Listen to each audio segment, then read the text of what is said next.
क्या आपने कभी एक ऐसे पहलवान के बारे में सुना है जो बड़े से बड़े पहलवान को हरा सकता है और उसके घमंड को पल भर में तोड़ सकता है?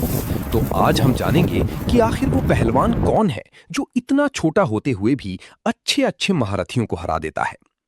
तो बात कुछ ऐसी थी कि एक बार बहुत यात्री स्टेशन पर रेलगाड़ी का इंतजार कर रहे थे। रेल उस समय स्टेशन पर देरी से आ रही थी। तभी सभी यात्री रेलगाड़ी के आने पर ट्रेन में चढ़ते हैं। वो एक लोकल पैसेंजर गाड़ी थी। ट्रेन धीरे धीरे चलती है। क्योंकि ट्रेन पैसेंजर थी तो ज्यादातर स्टेशन से सवारी लोकल ही चढ़ती थी।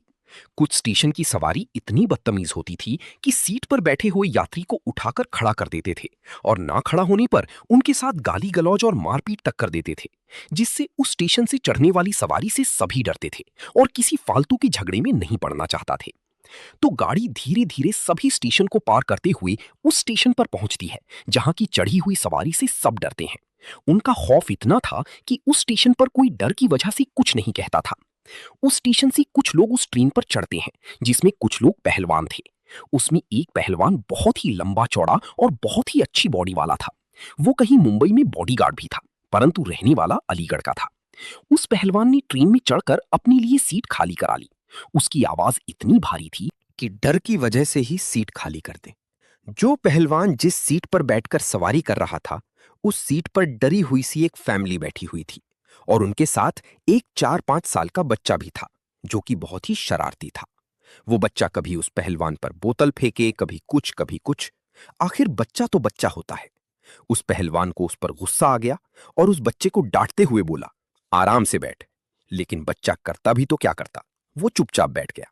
बच्चे तो शरारती होते ही हैं और उनकी इतनी चुल होती है कि कुछ ना कुछ होते रहना चाहिए, शांत नहीं बैठ सकते।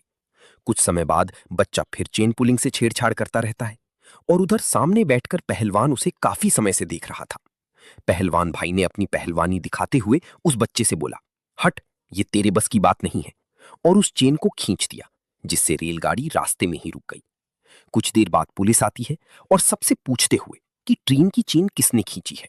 सभी मना कर देते हैं। फिर उस डिब्बे में पहुंचते हैं जिसमें पहलवान साहब बैठे थे। उसमें जाकर पुलिस पूछती है कि चेन पुलिंग किसने की।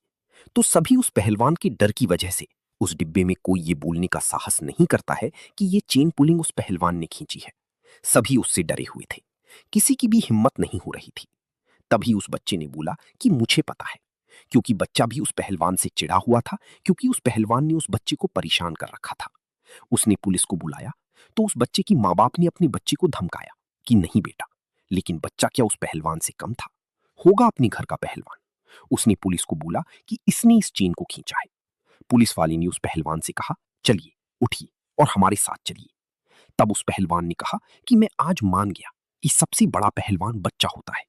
पूरी ट्रेन की डिब्बे में किसी की थोड़ी सी भी हिम्मत नहीं हुई और मेरी डर की वजह से खामोश रही, लेकिन ये पिद्दी सा बच्चा बिल्कुल नहीं डरा और उस बच्चे ने इस तरह से उस पहलवान से बदला लिया।